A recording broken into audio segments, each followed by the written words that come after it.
우리가 빠져 있는 이 자기 집착의 웅덩이에서 어떻게 빠져나올 수 있겠습니까? 집착하면 눈을 잃어버린다고 그랬죠. 자기 집착의 웅덩이에 빠진 순간에 우리는 다 눈을 잃었습니다. 세상을 바르게 분별하는 눈을 잃었습니다. 우리는 욕망의 눈, 이기심의 눈, 편견의 눈, 이념의 눈, 세상을 분별하는 눈을 잃고 이처럼 나를 망치는 눈을 가지고 살아갑니다. 우리가 이 웅덩이에서 벗어나기 위해서는 내가 이 웅덩이에 집착하느라 상실해버렸던 그 눈을 되찾으면 됩니다. 그 눈을 회복하면 됩니다. 젊은 시절의 바울이 예루살렘에서 200km가 더 넘게 떨어져 있는 다메섹으로 사람들하고 찾아갑니다. 이유는 하나, 그 다메섹에 있는 예수 믿는 사람들을 잡아서 예루살렘으로 연행해 오기 위함이었습니다. 젊은 시절의 바울은 예수 믿는 사람들을 색출, 연행, 투옥시키는 것을 천직으로 삼았습니다. 젊은 시절의 그는 스스로 하나님의 자리에 앉아서 그릇된 유대교의 웅덩이에 빠져 있었습니다. 그 그릇된 유대교의 웅덩이에 빠져서 세상을 볼 때 죽은 사람이 살아날 수 없는데 그 빈민 나사렛 예수가 죽었다고 부활했다고 떠들고 다니는 예수 믿는 사람들은 전부 이 세상을 미혹해하는 불순분자들이었습니다. 그 사람들은 전부 제거해야 될 대상이었습니다. 그래서 예루살렘에서 200여 킬로미터가 떨어진 다메섹도 바울은 멀게 여기지 않았습니다. 그 다메섹 도상에서 바울이 빛에 사로잡혀서 꼬꾸라졌습니다. 바울의 귀에 음성이 들렸습니다. 바울아, 네가 어찌하여 나를 박해하느냐? 놀란 바울이 물었습니다. 주님, 당신 누구십니까? 그랬더니 주님이 대답했습니다. 나는 네가 박해하는 예수다. 지금 바울은 지금까지 예수가 부활했다고 떠들고 다니는 예수쟁이들은 다 거짓말쟁이라고 생각하고 예수쟁이들을 지금 잡으러 다니는 거거든요. 그 예수가 부활하신 것이 지금 드러난 거예요. 그 예수가 지금 바울을 찾아오셨습니다. 그리고 나는 네가 박해하는 예수다 라고 말씀하십니다. 바울은 예수를 아예 부정했으니까 예수를 박해한 적이 없습니다. 바울은 예수 믿는 사람들을 박해했습니다. 그런데 예수님께서는 예수 믿는 사람들과 당신을 동일시하셨습니다. 네가 예수 믿는 사람들을 박해한 것, 그것이 곧 나를 박해한 것이다. 그 의미였습니다. 그 말씀을 듣고 보니 바울 자신은 예수님을 수도 없이 박해한 불안당이었습니다. 바울이 그릇된 유대교의 웅덩이에 갇혀 있을 때 자기는 예수쟁이들을 잡아다가 투옥시키는 것을 정의로운 일이라고 생각했습니다. 그런데 예수님을 만나고 보니까 자기가 했던 일이 얼마나 주님 앞에서 추악한 일인지, 그것이 주님을 얼마나 대적하는 일인지 알았던 것입니다. 그날 그 자리에 바울 혼자만 있었던 것이 아닙니다. 분명히 바울 일행이 바울과 함께 있었습니다.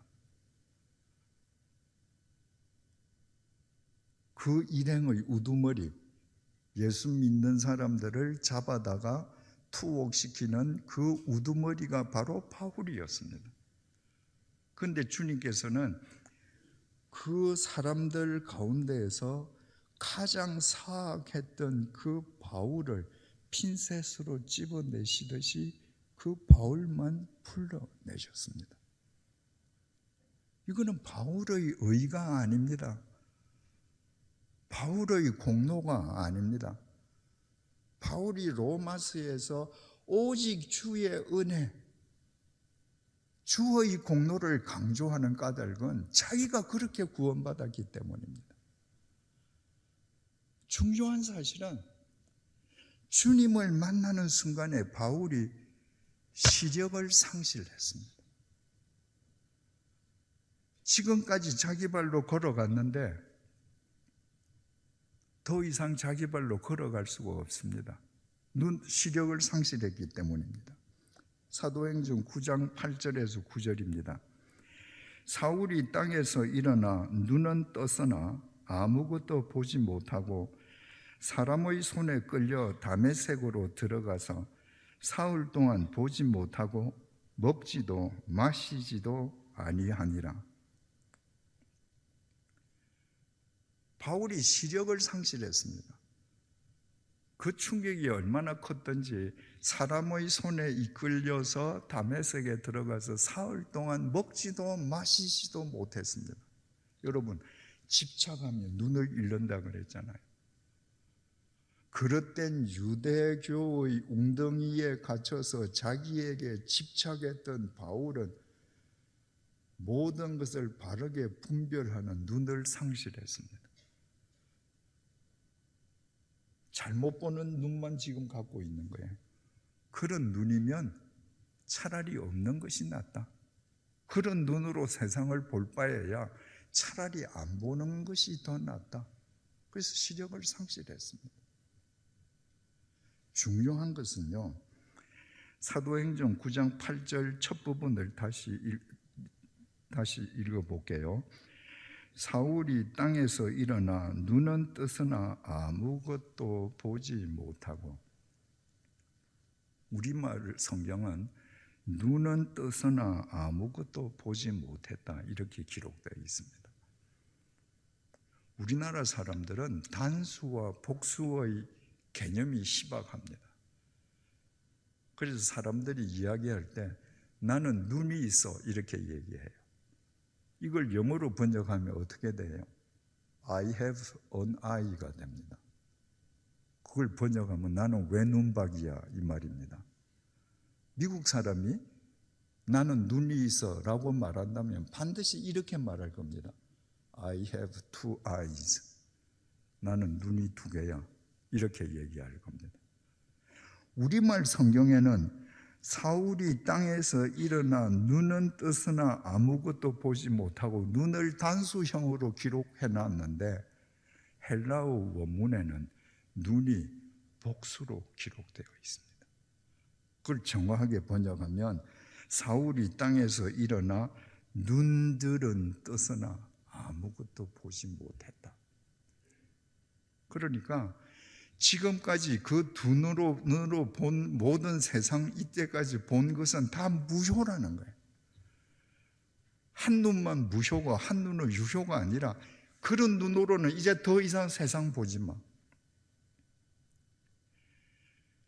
바울이 사람 손에 끌려서 다메섹에 들어가서 유다라는 사람 집에 있는데 주님께서 다메섹의 선지자 아나니아를 그 집으로 보내어서 바울에게 안수해서 세상을 보게 만드십니다.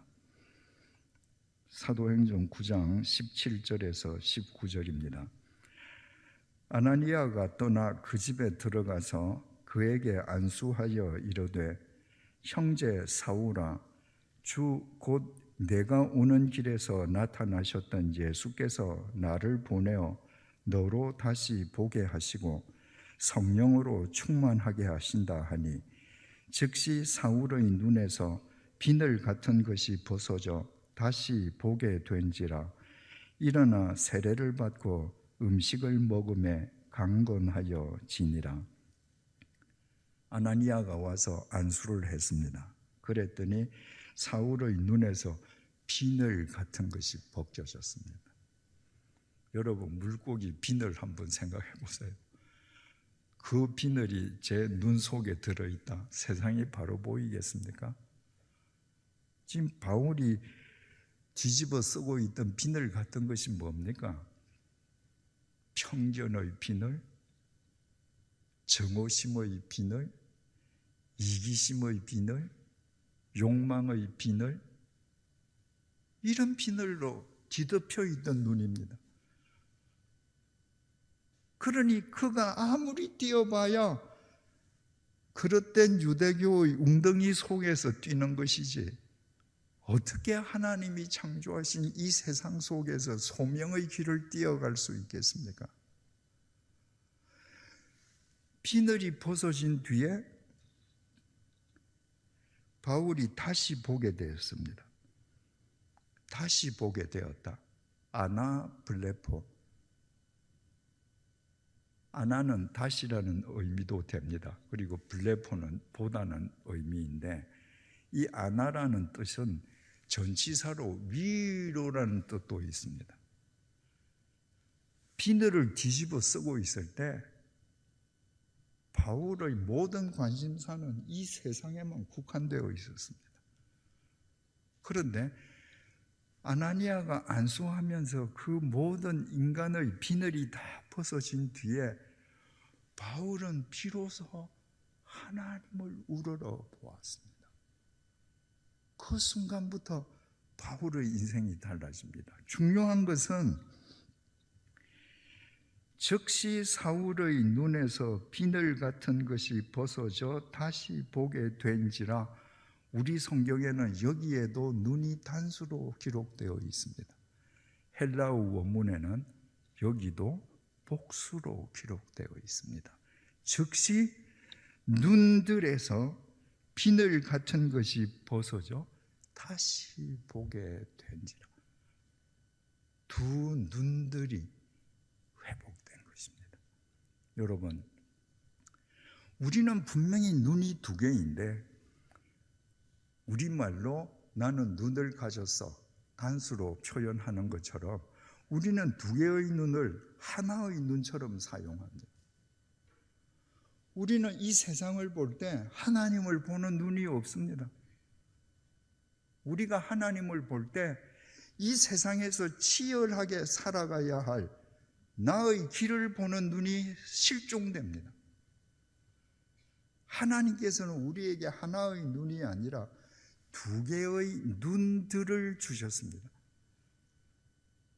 바울이 하나님께서 주신 이 두 눈들을 회복할 때 한 눈으로는 위로 계신 하나님을 보면서 한 눈으로는 이 땅에서 자기가 걸어가야 할 소명의 길을 바르게 분별했습니다. 그리고 그는 우리가 아는 사도 바울이 된 것입니다. 아나니아가 찾아가서 바울이 다시 볼 수 있게끔 안수를 해준 그 집이 유다라는 사람의 집이라고 그러지 않았습니까? 그런데 사도행전 9장 11절에 보면 그 유다의 집이 직가에 있다고 기록되어 있습니다. 직가는 발을 직자에 거리 가자, 그냥 쫙 뻗은 길이라는 겁니다. 그래서 영어 성경에는 직가를 straight라고 번역했습니다. straight로 딱 뻗은 길이라는 겁니다. 여러분, 다메섹 도상에서 눈이 먼 바울이 다른 사람의 손에 이끌려서 다메섹에 가지 않았습니까? 그러니까 유다 집에 들어갈 때 그 쭉 뻗은 직가를 보지 못했습니다. 근데 아나니아가 와서 안수를 해줌으로 비로소 하나님께서 주셨던 두 눈들을 회복하고 유다 집을 나섰는데 그 앞에 직가가 쫙 뻗어 있습니다. 유럽도 마찬가지지만 중동 지방 옛날에는 지가가 없습니다. 지형에 따라 다 도로들이 다 굽이칩니다. 꼬불꼬불하죠. 그런데 다메섹의 이 지가는 1.6km가 자로 잰 듯이 직선으로 되어 있습니다. 사도 바울도 처음 보는 거예요. 다시 눈을 뜨고 그 집에서 나왔는데 1.6km 지가가 스트레이트로 쫙 뻗어 있는 걸 볼 때 바울에게 그 길이 무슨 길로 보였겠습니까? 하나님을 향한 고속도로입니다. 하나님을 향한 고속도로의 시선을 갖고 이 세상을 볼 때 자기가 그동안에 갇혀 있었던 그릇된 유대교의 웅덩이가 얼마나 협착하고 잘못된 것인지 알았습니다. 그래서 바울은 다시는 그 웅덩이로 되돌아가지 않았습니다. 그리고 하나님께서 회복시켜 주신 두 눈들, 한 눈으로는 하나님을 보고 한 눈으로는 소명의 길을 바르게 분별하는 그 두 눈들로 바울은 우리가 아는 바울이 되었습니다. 구약성경 10편 19편 8절입니다. 여호와의 교훈은 정직하여 마음을 기쁘게 하고 여호와의 계명은 순결하여 눈을 밝게 하시도다. 신약 성경은 헬라어로 기록되고 구약 성경은 히브리어와 아람어로 기록되지 않았습니까? 그런데 이 시편을 기록한 히브리어 원전에 이 눈 역시 복수로 기록되어 있습니다. 우리 성경은 눈을 밝게 하도다 이렇게 되어 있습니다. 그런데 히브리어 원전에는 여호와의 계명은 말씀이죠. 여호와의 말씀은 순결하여 눈들을 밝게 하는도다. 하나님을 보는 눈, 내가 걸어야 할 소명의 길을 바르게 분별하는 그 눈들을 분별하는도다. 여러분, 우리가 왜 성경 공부합니까? 성경에 대한 지식을 누리기 위해서? 킬링 타임 하기 위해서? 아닙니다. 우리의 눈들을 밝게 하기 위함입니다. 하나님의 말씀 아니고는 우리의 눈들을 밝게 할 수 없습니다.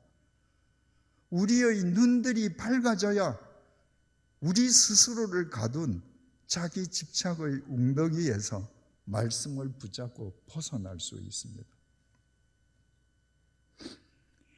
예레미야애가 3장 33절입니다.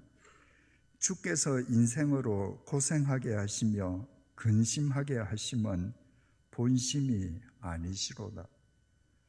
예루살렘이 멸망했습니다. 예루살렘 사람들이 바벨로니아로 포로로 끌려갑니다. 나라가 망했습니다. 포로로 끌려간다는 거, 가문이 망했습니다. 신분이 망했습니다. 이건 절망뿐입니다. 그런데 하나님께서는 예레미야 선지자를 통해서 주께서 인생으로 고생하게 하시며 근심하게 하심은 하나님의 본심이 아니다. 이 하나님의 본심은 누가 볼 수 있습니까? 믿음의 두 눈들을 가진 사람만 볼 수 있습니다. 지금은 절망과 탄식의 포로로 전락해서 끌려가는 것 같지만 이 과정을 거쳐서 예루살렘과 이스라엘을 정금처럼 세워주시려는 하나님의 본심은 믿음의 두 눈들을 회복한 사람만 하늘을 우러러 볼 수 있고 두 눈들을 가진 사람들만 그 하나님을 본 그 힘을 의지해서 걸어가야 할 포로의 길이라도 꿋꿋하게 걸어갈 수 있는 것입니다. 예레미야 29장 11절입니다. 여호와의 말씀이니라. 너희를 향한 나의 생각을 내가 아나니 평안이요 재앙이 아니니라. 너희에게 미래와 희망을 주는 것이니라. 우리가 만약에 재앙을 당한 것처럼 느껴지는 고통스러운 일을 당한다면 우리는 하나님을 원망합니다. 우리는 당장 탄식의 10년 속으로 빠져버립니다. 왜? 눈이 하나밖에 없기 때문입니다. 그런데 믿음의 두 눈들을 가진 사람들은 이것이 미래와 희망을 주시려는 과정이라는 것을 보게 됩니다. 그래서 남들이 탄식할 때, 남들이 절망할 때, 그때 오히려 그리스도인답게 걸어야 될 길을 걸어가게 되는 것입니다. 로마서 8장 18절입니다. 생각하건대 현재의 고난은 장차 우리에게 나타날 영광과 비교할 수 없도다. 하나의 눈밖에 없는 사람, 두 개의 눈을 가지고도 외눈박이처럼 살아가는 사람들은 고난을 당하면 현재의 고난에 압도당합니다. 그러나 믿음의 두 눈들을 극복한 사람, 회복한 사람, 그 사람들은 현재의 고난 속에서 주님께서 장차 우리에게 다가오게 하실 영광을 보는 눈을 갖습니다. 그래서 오늘 이 고난의 길을 뚫고 걸어 나아갈 수 있습니다. 자기 집착의 웅덩이에 갇혀 비늘 덮인 눈으로 살면서도 그 사실 자체도 알지 못하고 자기 잘난 것처럼 웅덩이 속에서 천방지축하다가 주님의 은혜로 믿음의 두 눈들을 회복하고 주님의 뜻 속에서 소명의 길을 걸어갈 수 있게 된 바울이 로마서 8장 35절에서 39절을 통해 이렇게 고백했습니다. 세 번역으로 읽어드리겠습니다. 누가 우리를 그리스도의 사랑에서 끊을 수 있겠습니까? 환난입니까? 곤고입니까? 박해입니까? 굶주림입니까? 헐벗음입니까? 위협입니까? 또는 칼입니까?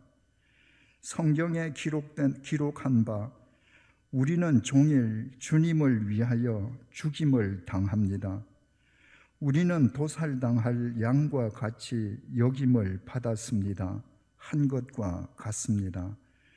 그러나 우리는 이 모든 일에서 우리를 사랑하여 주신 그분을 힘입어서 이기고도 남습니다. 나는 확신합니다.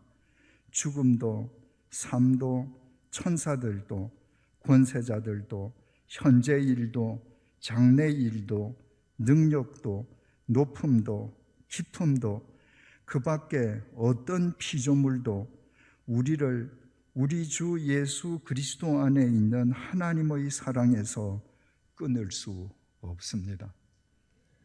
여러분, 바울은 따뜻한 안방에서 맛있는 음식 먹고 좋은 옷 입고 앉아서 이런 성경 쓰지 않았습니다. 40에 감한 매를 맞고 감옥에 투옥당하고 수없이 모함당하고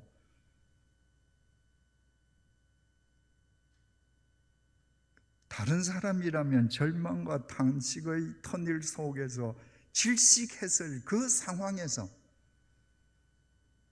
주님의 이 사랑을 이렇게 고백했습니다. 어떻게? 믿음의 두 눈들을 회복했기 때문에. 사랑하는 교우 여러분,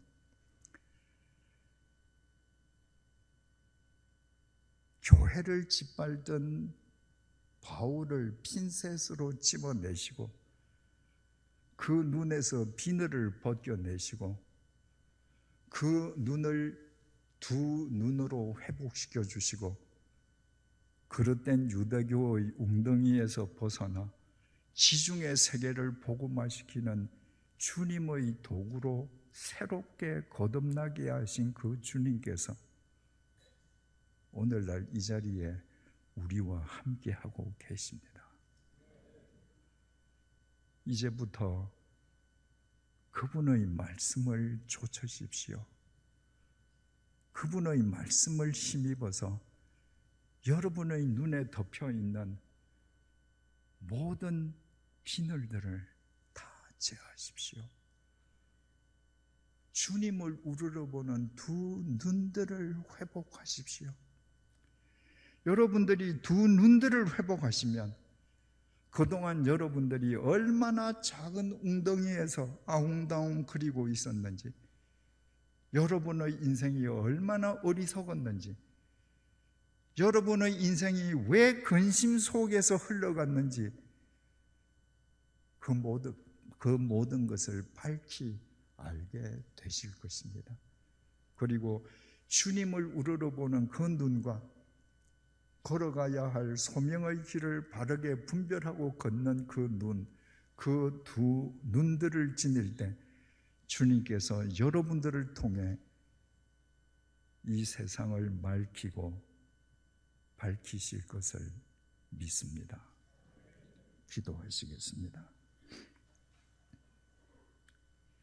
주님, 스스로 하나님의 자리에 앉아 자기 집착의 웅덩이에 빠져 살았습니다. 좁디 좁은 운물 속에 갇힌 개구리로 살았습니다. 그 결과 주님께서 주신 시간과 인생과 가능성을 모두 허망하게 탕진하고 말았습니다. 나의 이 잘못을 용서해 주십시오.